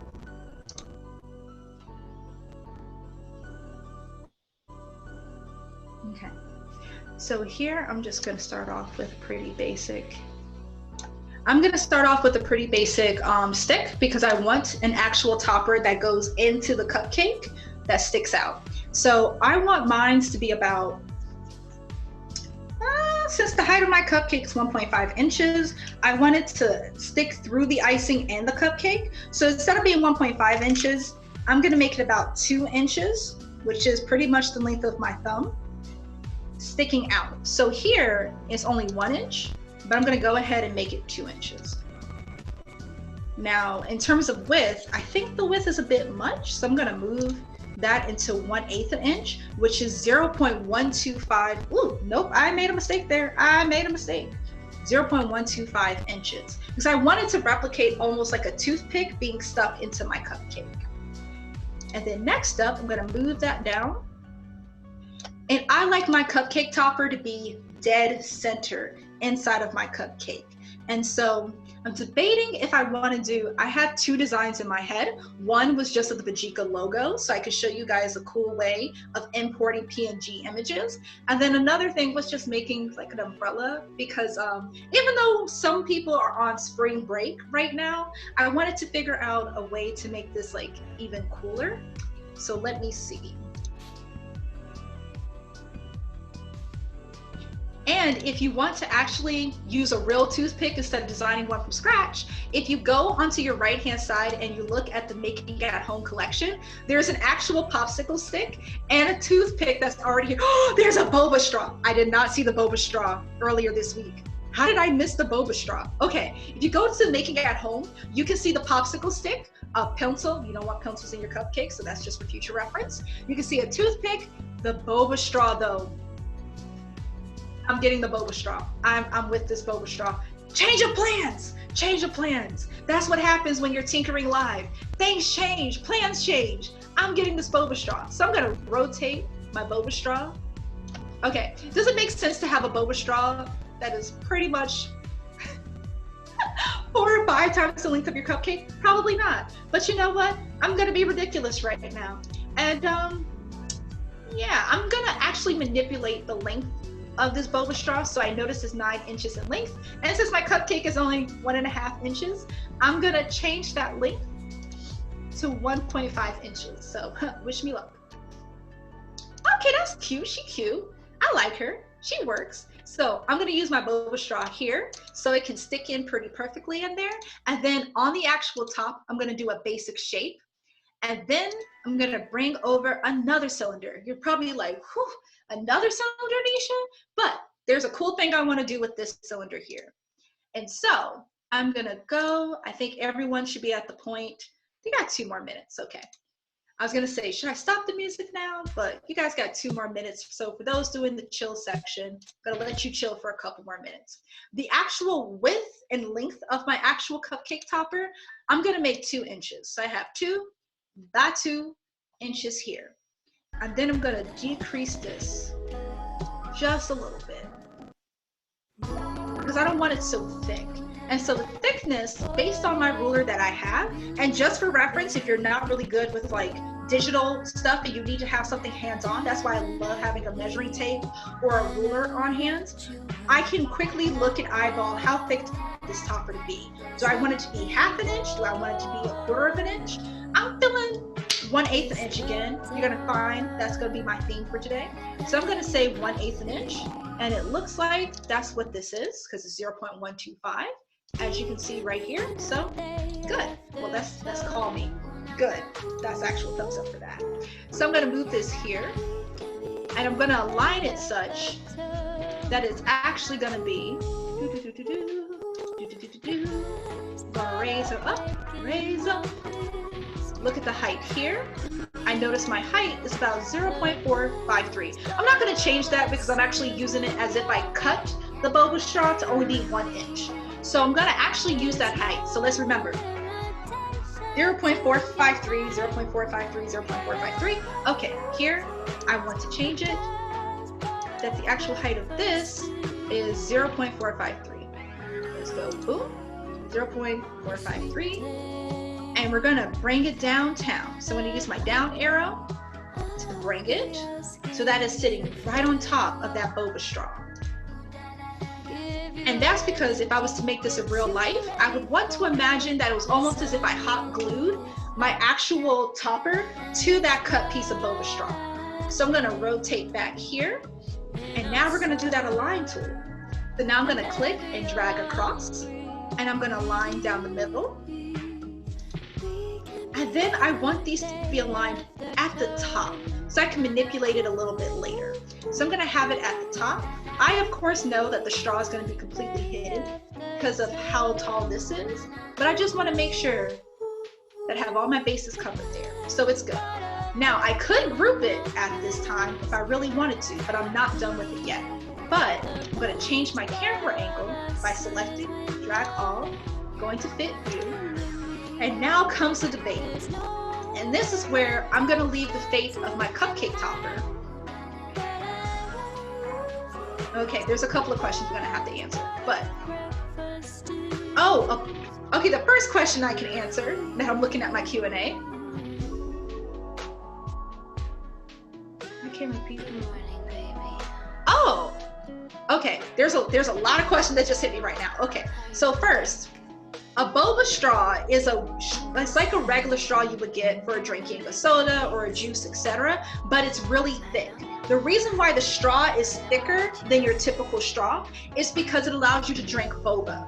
Boba is tapioca pearls, so it's basically tapioca flour with brown sugar and other elements in order to create these little round balls that can be consumed with teas and juices, etc. So typically you can find them in Asian supermarkets or Asian like beverage shops. So it's not like a very popular drink, but it's a very popular drink in Boston, for example, because we have our own Chinatown and you can find it at Kung Fu Tea and places like that. I highly recommend if it's something you want to treat yourself to. There are on the pricey side, but they're well worth it if you love milk and you want to explore, and even if you like alternative milks and want to explore a delicious beverage. So that's why the straw is like this instead of like this. Another question that I saw pop up was in regards to the spirals on the top of the cupcake, as well as and people making their stuff public. So I'm gonna get into that. But in terms of the music, I will give you guys a heads up. The channel that I'm using is a publicly licensed music channel. So that's why I won't get a copyright strike on it. Trust me, I did my research on this before I hopped on and playing it. So right now I'm gonna pause, speaking of the music, because I forgot it was playing. Da, da, da, da, da. Is it pause? No, it is not. Look at this DJ trying to make her debut on the Zoom webinar live. Okay, so here I actually have a question for you all before I answer some of your questions. And that is, since you guys have been such a patient audience today, do you want me to show you how to import a PNG file or an image into Tinkercad in order to make a highly custom cupcake topper? Or do you want me just to show you with the basic shape over on the right-hand side. So please give me that response in the Q&A section, and I'll end with that Cupcake Topper demo, and then go ahead and start going through the remaining questions while we still have about 20 minutes left on the clock.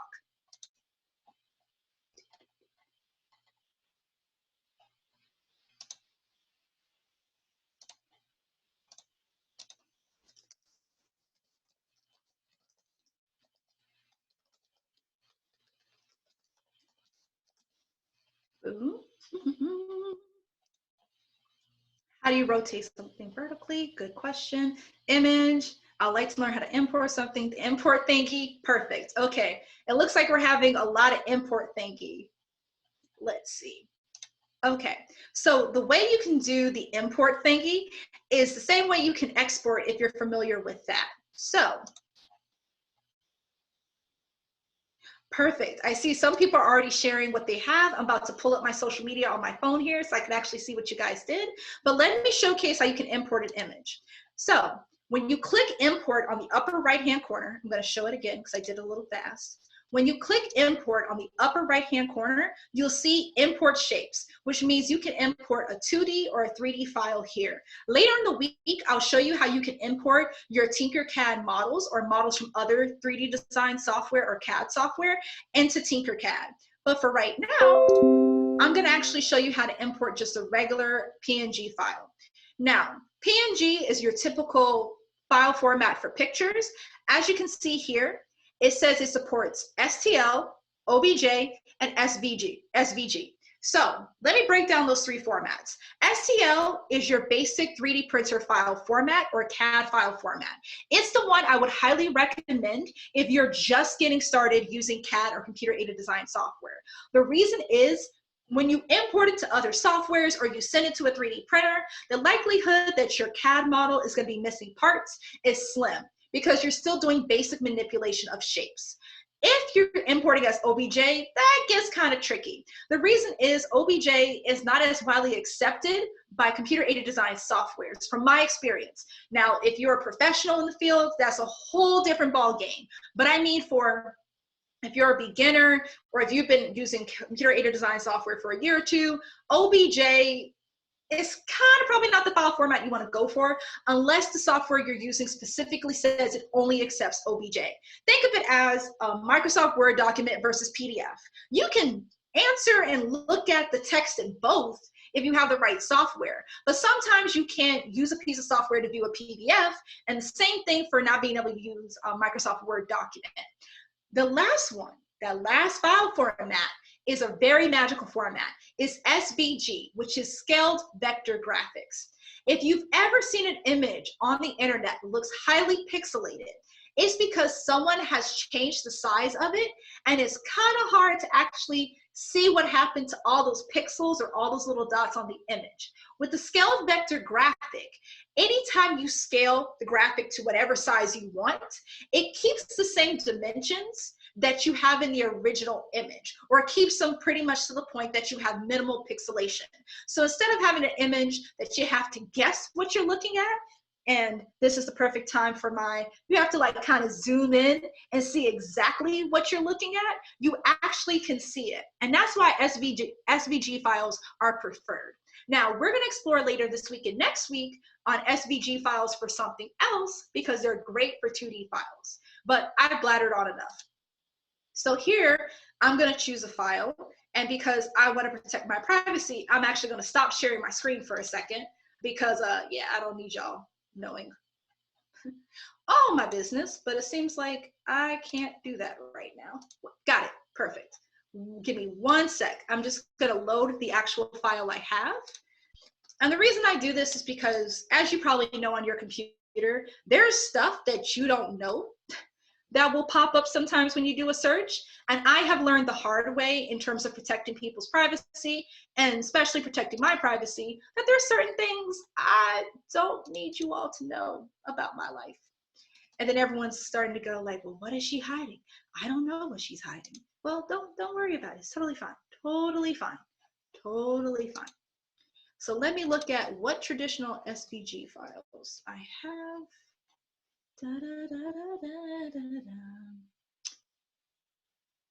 Oh, here we go. this is a perfect example. So I actually am going to do, not going to say copyright infringement, but I thought I'll do something a little different and not be so self-serving. I'm actually going to use the Avengers logo. Remember I said that I'm a huge Marvel fan? Well, this is the example. So here I've imported an actual SVG that I made earlier for a project, which has the Avengers logo. So when I imported my SVG, I'm actually only going to focus on the art. I don't want the artboard because it's going to showcase everything in that file format that isn't the art. I want to zero in on the art. I want it to be at a scale of 100% because I'm going to manipulate it in Tinkercad and I'm going to import. So I'm going to zoom out for this part and you see the whole Avengers A has appeared. So now the Avengers A has appeared and I have two options. I can either have the Avengers A show up on top of my actual cupcake holder here, which is what again? 2 inches by 2 inches in dimension, 2 by 2. I can have it show up on top of this actual cupcake design. And while I'm talking, I'm just going to change this so it's the same thickness as 0.125, which is 1/8 inch. Or I can showcase to you all how I can cut a hole out of my cupcake holder using this actual Avenger sign so it's even cooler. And I feel like, given the time, I'm going to take this decision out of you all's hands and I'm going to actually make it a demo of the hole tool, which was something I wanted to show you all today. So if we zoom in using our fitted screen, you see the Avenger symbol that I just imported because I could not have drawn that freehand. On my toolbar on the right-hand side, I can click hole and you see how it made it transparent. Now I can actually take this here. I'm going to move it to the side to make my life easier. And I'm going to move it back down from a 0.453 inches because yes, my memory is on point. And I'm going to align these two together. So I'm going to select both, click align down the middle, and align here. Now, if I change my camera angle, I realize this is still too dang high. So I'm going to click my black triangle and bring that bad boy down. And this needed to be 0. I messed up earlier. But hey, we're human. And we can see the Avengers logo right there. Now, when you want to cut through something or make a hole, you want the height to go completely through the shape. So even though I don't want my Avengers logo this high, I'm going to make it this high and using the black triangle, move in and out of the shape. So it's cutting through the entire shape. And just like before, we're going to group these together so the hole actually cuts out of our major cupcake cutter. So here, I'm going to go over to our group tool and magic. And because it's Avengers, I'm going to make sure I go to Avengers Red, raise it back up, 0.453. Wait, hold on. Yeah, that was the one I need. 0.453. And then I'm going to move it over. I'm going to align it with my boba straw that I cut into 1 inch by going over to the align tool, shifting my perspective. And it doesn't seem like it's pretty much aligned dead center. I'm going to rotate to make sure she looks good. She looks good to me. Going back, I'm going to go to the home tool. And now looking at my Avengers tool looks pretty good. I'm going to select all, group. And now this is the part where I need to figure out how to get my cupcake topper into my cupcake. So we're going to rotate, but we're going to have to rotate a different angle. So instead of turning on our work plane, right or left, we need to turn it vertically. This was a question someone had earlier. So I'm showing you right now. You see when I change my camera angle, I still get a rotation. What we have to do before we rotate though is group. Now that we've grouped, we can do this. Here you can see there's 3 rotating angles. This allows us to rotate left and right. I'm going to demonstrate this way. Undo. This one allows us to rotate if we want to rotate it in or out of the plane in this manner. The one we want is we want to rotate this way. So this is the bad boy we need right here. So I'm going to rotate it because I want it to be almost 90 degrees upright, or I could just click here and make it 90 straight up. I'm going to raise it up. Now I know that my cupcake is at least 1.5 inches. So I at least want this 2 inches above the ground. I could make it 1.5, but what's the fun in that? And now I'm going to rotate my camera angle to make sure that my cupcake and my cupcake topper and my cupcake are aligned. So I've selected both. I'm going to click my align tool, change my perspective, align that bad boy in the middle. And I'm going to look at the front to see if I need to lower her. Doesn't look like it. And I'm going to just change my angle because I'm that person. And it looks like there's a little bit more manipulation I want. Like I don't want it dead center. That looks like it's like a circus clown thing, right? So I'm going to rotate her a little bit off to the side here, just like a real cupcake topper. So you'll see here, I just used that little top arrow to rotate her. And I'm just going to move her to the side so she sticks out a little bit more. I'm going to rotate her just a little bit more. And I think here, I don't like the color of my straw. When I say I'm a perfectionist, trust me, this is the part you could just ignore me on. I'm just going to change the color of my boba straw to be in alignment with my new color scheme with the Avengers. I'm going to make the actual cupcake top, which I can do by double clicking, even though it's grouped. I want to change that to black. Ooh, yes, black icing. So my tongue is black as well when I eat this. And there you have it. So this is my very basic cupcake and cupcake topper. So I want to spend the last couple of minutes going over questions. This is just me showcasing you how to do a basic design. And then the last couple of minutes is going to show you how to share. So let me go back up. I've answered like how to rotate something vertically. What is a boba straw? Let's see. I answered. Oh, can I repeat how to create the spiral? Yes, I'm going to repeat how to create the spiral. So the rainbows, I'm going to have to do a little bit later. I can show you guys that tomorrow morning just for the sake of time. But in terms of como crear un espiral, thank you for helping me with that word because I could not figure it out. And the rounded corners on a scribble and the bevel. Okay, we're going to focus on those questions for right now. So here I'm going to group all of this so it's just one shape. So you can group multiple groups of groups. That sounds like a tongue twister, but I want the cupcake to be a group, my topper to be a group, and then I want the cupcake with the topper to be a group. So I can have her chilling over there. So you're totally fine. If you don't have any questions, I would love to see your actual Tinkercad models and your creations. In order to do so, feel free to just click send to. And you can actually send a screenshot, as you can see here, by clicking the download button to download vertically and post on social media your actual Tinkercad model. My only suggestion with this is make sure your Tinkercad model is dead centered in your work plane and you zoom in so it fills the whole space. Because as you can see here, it's kind of off to the corner by its lonesome. We're going to talk about some other stuff and other features here. But you can do that right there because I would love to see your actual model. You don't have to share the link with me, so don't feel like you have to share this here. I just want to see what your model looks like, okay? And let's move out of here. So to answer the couple of questions, and then we'll round off for today. One person asked, well, how do I make the bevel again? So let's look at a different shape, right? So you have your box. When we look at the box here, you will see on your right-hand side the shape toolbar pop up.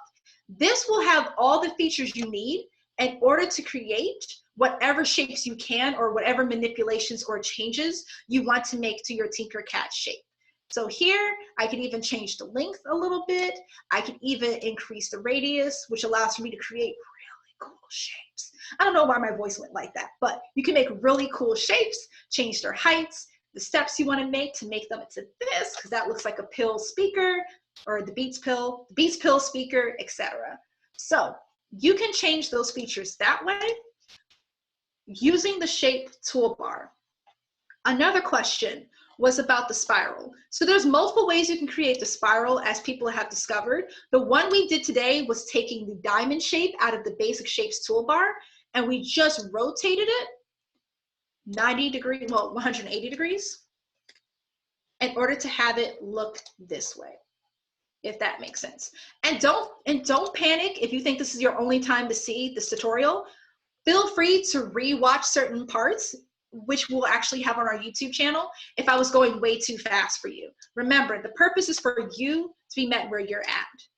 And you see here, I changed the height in order to change it to make it look more like this. The trick with the spiral is that you actually, one of the things I've learned is you have to duplicate. And what I've usually done is I will raise up the duplicate and I will change the color on the duplicate. And that's how I've typically done a spiral. Now, if you want the spirals to be tilted at a certain angle, what I've done is also raise up, tilt slightly, then go to another shape, raise up,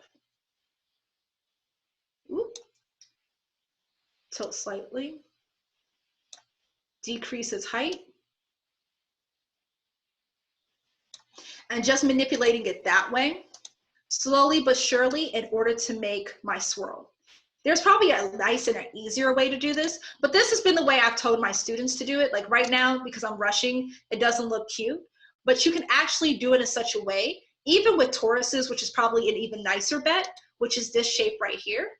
Oof, that was too big. I had that zoomed in way too much. You can actually make layers of tubes on top of each other in order to make that little spiral as well. So for example, you could do this here, duplicate, add it on top, but not so on top. And this way you can make the tube bigger, smaller, however you want.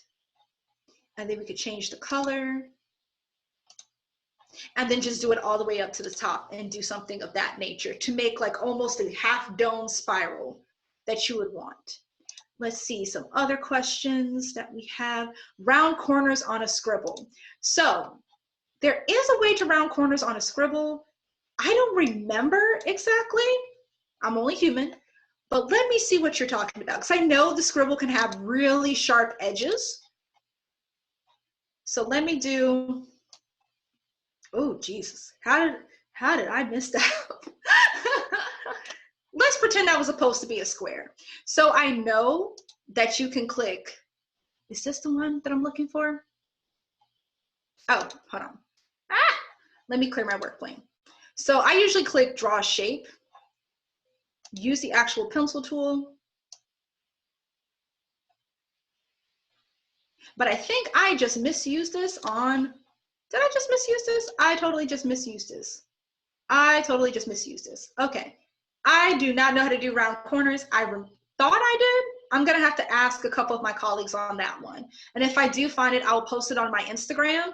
If you're really gung-ho about that, you can find it on Mbadika's Instagram at Mbadika or at Mbadika. But I do apologize for that one. How can we make the base of the cylinder smaller? So the way you can make the base of the cylinder smaller is that you can use the duplicate tool in order to have your actual, hold on, let me get to the shape here. Oh, we're running out of time. Okay, so here on the cupcake, what I would do personally is I would duplicate the actual, hold on. You can double click in order to get to the one particular shape out of the group that you want to manipulate. But because I'm rushing, let me just do 2 cylinders and focus on that. So here, what I would do was I would actually use the bevel to my advantage in order to duplicate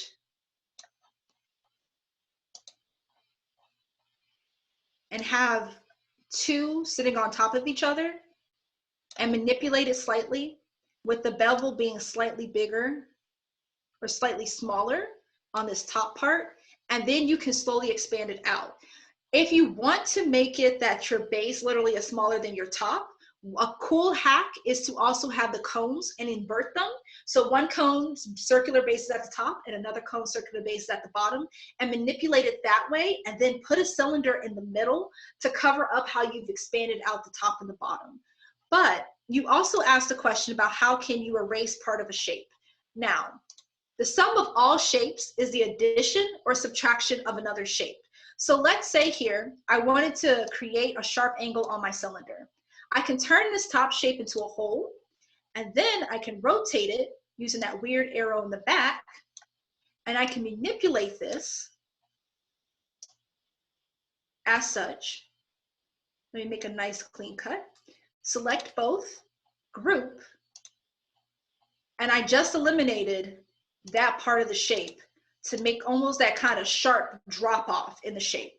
I suggest using this method in Tinkercad if you want to make more complex shape, depending on your background, and this is going to be for our older learners. If you feel comfortable with mLab and being able to create shapes using mLab, there's actually a secret feature that you can find.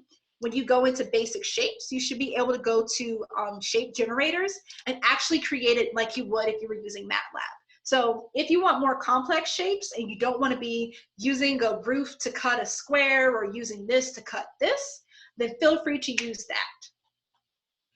And on the last minute, I'm going to give a couple more minutes to make sure I answer all questions. On the last minute, okay, if you want to send me the project, you don't send me the URL, just like I showed you before. Just go to send to, download the picture, and then I'm going to actually add it to the chat.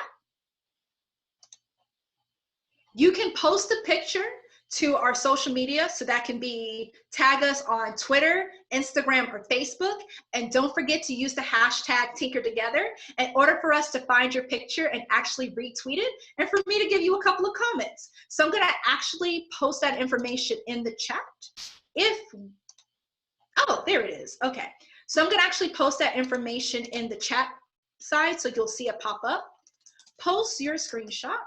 I don't know why I'm saying this out loud, but you know, bear with me. Post your screenshot of your Tinkercad creation on social media. We're on Facebook, Twitter, and the Instagram, some call IG, with the hashtag TinkerTogether, so I can see your creations. If you want to tag Mbadika or myself personally, we're Mbadika or at Mbadika on all those platforms, and I'm your host, or your host of this webinar session, Nisha McCrae, and you can find me at Nisha McCrae, yeah, pretty straightforward, on Twitter, or Nisha.McCrae, because someone beat me to it, on Instagram. I would say please don't personally tag me on Facebook, because that could be weird, very quickly. So without further ado, I'm willing to stay back for like another 5 minutes if anyone has any other questions. I'm gonna, oh, okay, so I already see someone has already posted on Twitter showcasing their project or their CAD model. Oh, it's so cute. And you can also be like kind of creepy and look at the hashtag of TinkerTogether to see what other people actually created. But, oh, that's so adorable. Okay, I'm gonna stop being distracted. This is when you have too many technology devices in front of you. But let's see. So while I'm sitting here hanging out, before we all say so long, farewell, is there anything you would like to see these Tinkercad webinars improve? Feel free to tell us on social media if you want to wait and let this marinate, or feel free to tell us in the question and answer part of the Zoom webinar. This is our first run, and thank you guys so much for pulling through. Can you believe it's already been 2 hours? Or you could believe it if I didn't do that great of a job. But regardless, I would love your feedback. One of the things we want this to be is we want this to be fun and engaging for learners of all ages. So regardless if you're coming in and this is the under 13 session, or you're coming in and it's the over 13 session, we want you to feel like you're in a big virtual classroom, but with the security of your home and being able to get stuff together. For those who are still here tomorrow, I want you all to start thinking about if you were to create a private oasis in your own home, what would that look like? Because we're gonna do something to help you create in real life your private oasis. Hint, it's a pillow fort. But we're going to be using Tinkercad in order to bring that to reality. So feel free to hit me with your last questions. I'll be hanging out here, taking feedback, etc. I see some people are having trouble copying. I can show you again 2 or 3 methods you can do to copy. But if you have any last minute questions or feedback, feel free to chill out here and let me know. But otherwise, thank you so much, and I hope you have an amazing afternoon. I'm also going to add into the chat box if you're looking for some other stuff for this afternoon. My colleague, Crazy Aunt Lindsey, will be over on Facebook Live and later YouTube Live starting at 2:00 p.m. doing some fun activities like extraction of DNA, looking into like what are some curious things you can do as at-home STEAM experiments with learners of all ages. So till next time, build to make learn, and don't forget to tinker together.